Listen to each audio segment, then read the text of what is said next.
జనగాంలో పోలీసులు న్యాయవాదుల మధ్య వివాదం ముదురుతోంది. న్యాయవాది దంపతులపై దాడి చేసిన పోలీసులపై చర్యలు తీసుకోవాలని డిమాండ్ చేస్తూ న్యాయవాదులు భారీ ర్యాలీ నిర్వహించారు. నల్ల బ్యాడ్జీలు ధరించి జనగామ జిల్లా కోర్టు భవనం నుండి అంబేద్కర్ చౌరస్తా వరకు నిరసన ర్యాలీ చేపట్టారు.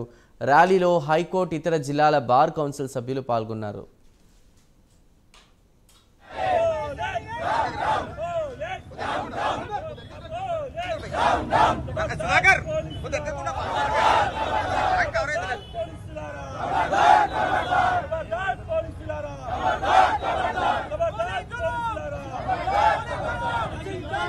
ఇవాళ జనగామలో మా న్యాయవాద సోదరుడు అమృతరావు అలాగే సోదరి కవిత మీద పోలీసులు చేసిన దానికి సంఘీభావంగా వాళ్ళు ఏదైతే చేసిన దౌర్జన్యానికి మా న్యాయవాదులకు సంఘీభావంగా మా జనగాం పారిశ్రామిక అధ్యక్షుడు మరియు మెంబర్స్ వాళ్ళ పిలుపు మేరకు ఇక్కడికి అన్ని జిల్లాల పాలన తెలంగాణ వ్యాప్తంగా అధ్యక్ష కార్యదర్శులు వచ్చినారు.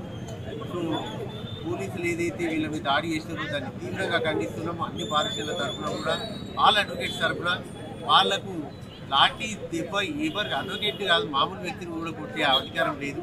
ఏదైనా ఉంటే వాళ్ళు చట్ట పరిధిలో కేసులు ఇస్తారు. అలాంటిది మా అడ్వకేట్ సోదరుమని ఒక క్లయింట్ విషయంలో పోతే వాళ్ళని అకారణంగా ఏమనుకున్నా దౌర్జన్యంగా కొట్టారు. కాబట్టి దీన్ని తీవ్రంగా ఖండిస్తున్నాము. ఇవాళ ఇక్కడ నిన్న కూడా పనిచేసారు మన ఇది జనగాం బార్ కానీ వరంగల్ కానీ మేమంతా కూడా రంగారెడ్డి ఆల్ పారిశ్రామిక ప్రొటెస్ట్ చేసాము. రేపేళ్ళుండి మాత్రం కంప్లీట్ అన్ని తెలంగాణ వ్యాప్తంగా అన్ని పారిశ్రామికలు కూడా మొత్తం న్యాయ వ్యవస్థ సమీపయ్యడానికి పిలుపునిస్తున్నాం. పోలీసులు కానివ్వండి, ప్రజలు కానివ్వండి దాడులు జరుగుతూ ఉన్నాయి. గత 2 సంవత్సరాల క్రితం మనం చూసాం జంట హత్యలు, వామన్ రావు ఫ్యామిలీ జంట హత్యలు మిట్ట మధ్యాలో జరగడం జరిగింది. అప్పటి నుంచి నేటి వరకు కూడా ప్రతి ఒక్క న్యాయవాది కూడా పోరాటం చేస్తా ఉన్నాం. న్యాయవాదుల పరిరక్షణ చట్టం కావాలి అని చెప్పి అది ఇంకా అది తీసుకురావడమే కాకుండా రోజు రోజుకు న్యాయవాదుల పైన దాడులు జరుగుతున్నాయి. ముఖ్యంగా ఇక్కడ జరిగినటువంటి మహిళల పైన కూడా నిన్న జరిగినటువంటి గొడవల్ని మేము చాలా తీవ్రంగా ఖండిస్తూ ఉన్నాం. రాష్ట్ర వ్యాప్తంగా మహిళా న్యాయవాదులకు మేము చాలా ఆ కార్యక్రమాన్ని మేము చింతిస్తూ ఉన్నాం.